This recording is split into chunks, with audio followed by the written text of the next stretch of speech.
Good morning, students. Today we are going to start chapter 3 of history, that is the Delhi Sultanate. In this chapter, we are going to study about the Turkish rule in India and in which several dynasties rule over our country. So, the first dynasty which we are going to study is the Mamluk dynasty. After that, we are going to study about Khilji dynasty, Tughlaq dynasty, Sayyid dynasty and Lodhi dynasty. After that, we are going to study about administration in the Sultanate and what is the economic and social life. So, we are going to cover all the topics in this chapter. So, let's just start the chapter with the topic that is the Turkish rule in India. Turkish rule in India. The beginning of the Turkish rule was an extremely significant event, as we know that Muhammad Ghori defeated Prithviraj Chauhan in the Second Battle of the Rhine in 1192 CE, and after his victory, Ghori left India for his home in Ghazni. However, he was soon killed by a band of Khokhar rebels. His trusted slave Kutubuddin Aibak, he laid the foundation of the slave dynasty and became the first Sultan of Delhi in 1206 CE. This dynasty is also referred to as Mamluk dynasty. Mamluk is an Arabic word for slave. जो beginning थी Turkish rule की वो बहुत ही जो है significant event था. जैसे हमने पहले पढ़ा था कि मोहम्मद गौरी ने पृथ्वीराज चौहान को जो तराइन का सेकेंड बैटल हुआ था 1192 में, उसमें उनको डिफ़ीट किया था, हराया था. अपनी जीत के बाद गौरी ने इंडिया को छोड़ दिया और अपने घर गजनी चले गए थे. हाउएवर बाद में जो है उन्हें एक बैंड ऑफ खोखार रिबल्स था, उन्होंने उन्हें मार दिया था, उनको किल कर दिया था. तो गौरी का जो ट्रस्टेड स्लेव थे कुतुबुद्दीन ऐबक, उन्होंने स्लेव डायनेस्टी की फाउंडेशन रखी थी और वो पहले सुल्तान बने थे दिल्ली के 1206 सीई में. इस डायनेस्टी को जो है ममलूक डायनेस्टी भी बोलते हैं. ममलूक एक अरेबिक वर्ड है जिसका मतलब होता है slave. The Mamluk dynasty 1206-1290 CE. Qutbuddin Aibak 1206 to 10 CE. Qutbuddin Aibak was the founder and first ruler of what came to be known as the Delhi Sultanate. Under him, the modern-day Afghanistan and a large part of the northern Indian subcontinent formed the Delhi Sultanate. He initially ruled from Lahore, but he shifted his capital to Delhi later. Aibak was nicknamed Lakh Baksh or the Givers of Lakhs due to his generosity. The Quwwatul Islam Mosque in Delhi and the Adhai Din Ka Jhopda in Ajmer were built during his reign. He also initiated the construction of the Qutub Minar but was unable to complete it. He died in an accident in 1210 CE while playing Chaugan, a kind of polo, on horseback. Mamluk dynasty 1206 से 1219 CE तक थी. कुतुबुद्दीन ऐबक जो है वो founder और first ruler थे, जो कि बाद में जिसे हम बाद में हमने जाना दिल्ली सल्तनत के. तो उनके अंडर में जो मॉडर्न डे अफ़गानिस्तान है और नॉर्दर्न इंडियन सब कॉन्टिनेंट का जो लार्ज पार्ट था, जो बाद में फॉर्म हुआ था दिल्ली सल्तनत से, ये उनके अंडर में था. इनिशियली इन्होंने रूल किया था लाहौर से और बाद में उन्होंने अपनी कैपिटल को शिफ्ट कर लिया था दिल्ली में. ऐबक का निक नेम था लाख बख्श, या फिर उसको बोलते हैं गिवर्स ऑफ लाख, मतलब लाखों का को देने वाला. मतलब इनकी जनरॉसिटी की वजह से इन्हें लाख बख्श का निक नेम दिया गया था. कुव्वतुल इस्लाम मॉस्क जो कि दिल्ली में है और अढ़ाई दिन का झोपड़ा जो अजमेर में है, वो इनकी रीन मतलब इनका जो शासनकाल था उसमें इसको बनाया गया था. इन्होंने इनिशिएट किया था जो कुतुब मीनार है उसका कंस्ट्रक्शन, बट उसे वो कंप्लीट नहीं कर पाए थे.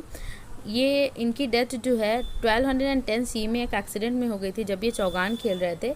ये चौगान जो है वो एक तरीके का पोलो होता है जिसमें आप हॉर्स के बैक पे बैठ के इसको खेलते हैं. Iltutmish 1210 to 36 CE. Iltutmish, a trusted slave and son-in-law of Qutbuddin Aibak, is regarded by historians as the real architect of Turkish rule in North India. He ascended the throne in 1210 CE despite great opposition from the Turkish nobility and external revolts.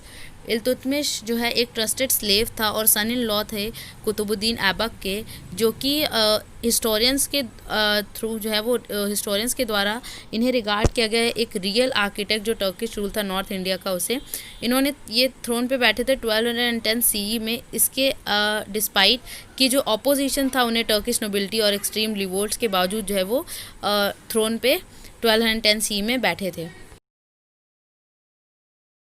With a view to winning the support of the nobles, he granted them land and focused his attention on strengthening his empire. He conquered Ranthambore, Bayana, Mandor, and Jalore while crushing the revolts in Bengal and Bihar and annexing them in his empire. He also strengthened the northwestern frontier to safeguard it against Mongol invasions. To make his administration efficient, Iltutmish organized the Turkish nobility into a select group of 40 nobles called Chalisa और चहलगानी. जो nobles थे उनके support को जीतने के लिए इल्तुतमिश ने उन्हें लैंड ग्रांट कर दिया था और फोकस किया था अपनी अटेंशन को कि वो अपने एम्पायर को और ज़्यादा मजबूत कर सके. उसने रणथंबोर, बयाना, मंडोर और जालोर को जो है कॉन्कर कर लिया था और उसने क्रश किया था जो भी रिवोल्ट्स थे बंगाल और बिहार के और उन पर कब्ज़ा कर लिया था अपने एम्पायर में इंक्लूड करने के लिए. इसने और ज़्यादा जो है मजबूत किया था नॉर्थ वेस्टर्न फ्रंटियर को, जिससे कि वो अपने आप को जो है एक तरह से सेफ गार्ड कर सके मंगोल इन्वेजन्स के अगेंस्ट. अपने एडमिनिस्ट्रेशन को एफिशिएंट बनाने के लिए इल्तुतमिश ने ऑर्गेनाइज़ किया था टर्किश नोबिलिटी, जिसमें ग्रुप था 40 नोबल्स का जिन्हें चालीसा या फिर चहलगानी कहते थे. Razia Sultan 1236 to 39 CE. Razia Sultan, the daughter of Iltutmish, was the only Muslim woman ruler of Delhi.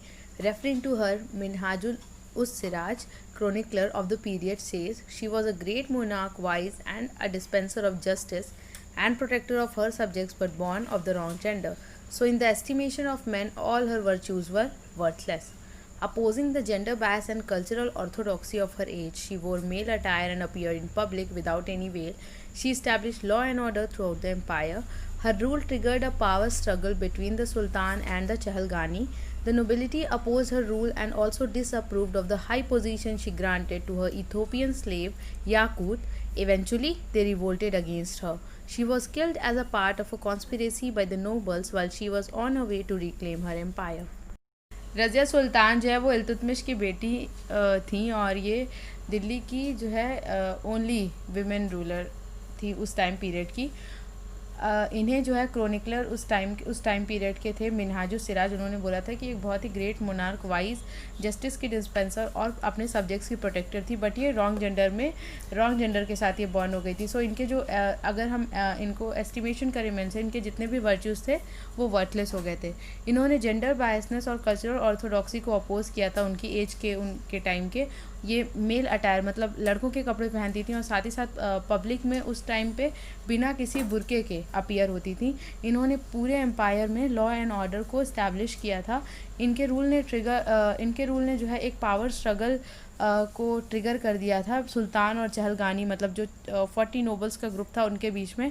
Nobility उनके रूल को जो है अपोज करती थी और साथ ही साथ उन्होंने इसे डिसअप्रूव कर दिया था क्योंकि इन्होंने अपनी जो है हाई पोजीशन दी थी अपने इथोपियन स्लेव याकूत को.